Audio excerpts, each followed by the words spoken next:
Hello YouTube, I'm back with the next My Little Pony review, and today I'm reviewing Crunch the Rock Dog.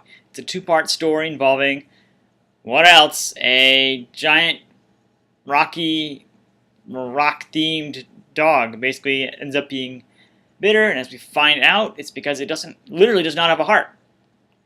Or more specifically, the heart stone. This is a stone that's been hidden away from the elevated eminence, which is basically a giant talking mountain that actually had the Heartstone, gave it to himself, but didn't give one to Crunch, and that's why Crunch is out of control. But of course, there's more to this, two-part story than just that, because it ends up starting out with a story within a story. The ponies are actually listening to a story and being read to them, and Wind Wizard does not find it logical, considering the fact this is the classic example of, riding into the sunset, which of course I have to kind of agree with Gusty in this one, because Wind Wizard kind of deserves it. I mean, if you're trying to apply logic into a story, you're gonna fail. I mean, come on. Why should a story have to have an entire amount of logic throughout?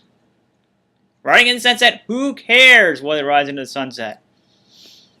If it's the end of the story, it doesn't even matter. You can make up your own part to this, anything you want. So Wind Wizard kind of deserves it. It's kind of like overthinking a story. You really don't need logic into a story at all. Yes, you may need to have it go first A happen, then B happen, then C happen, but you don't have to have it follow real life events. I mean, where's the fun in that? That doesn't get you very far. That's the same stupid argument with movies. It's a movie. It doesn't have to follow any logical storyline.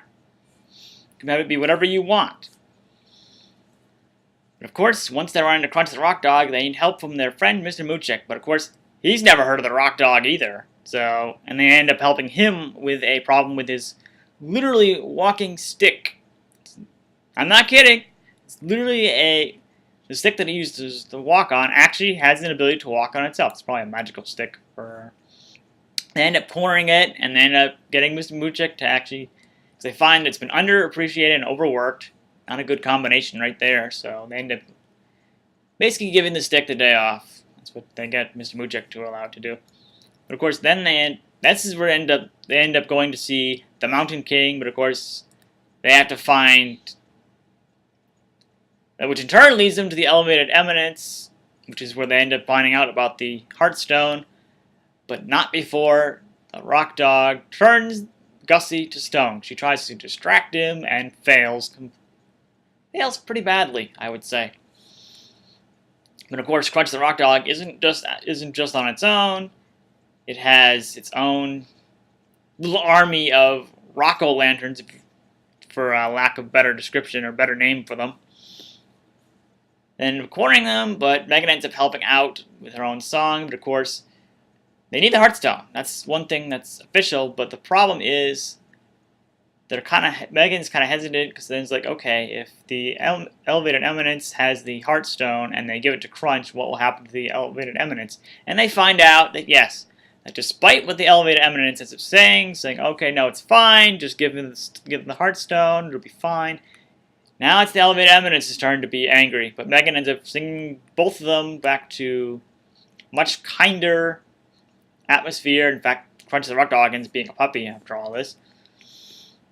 And no threat whatsoever, because the whole reason why the elevated eminence had the dog in the first place was to have a guard dog for the Heartstone. Ironically, making him out of control. So, didn't really help him all that much either way. I probably would have been much better off having some sort of...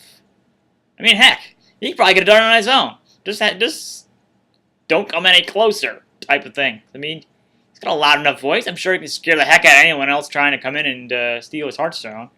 Of course, I suppose he doesn't have an ability to see that far down, but he should be able to see someone coming ahead of time. Because I think Megan and the others were the ones that actually got his attention, not the other way around. But yeah, there's definitely a good deal going on. It's not just one story. There's like several stories mixed in.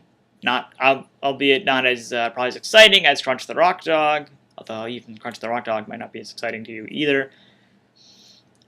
But it's interesting to see what they were able to come up with. I mean, you wouldn't see a Rocky Dog anywhere. You wouldn't want I mean, talk about being hard-headed and not cuddly by any standards. So that's my view on Crunch the Rock Dog. Thanks for watching.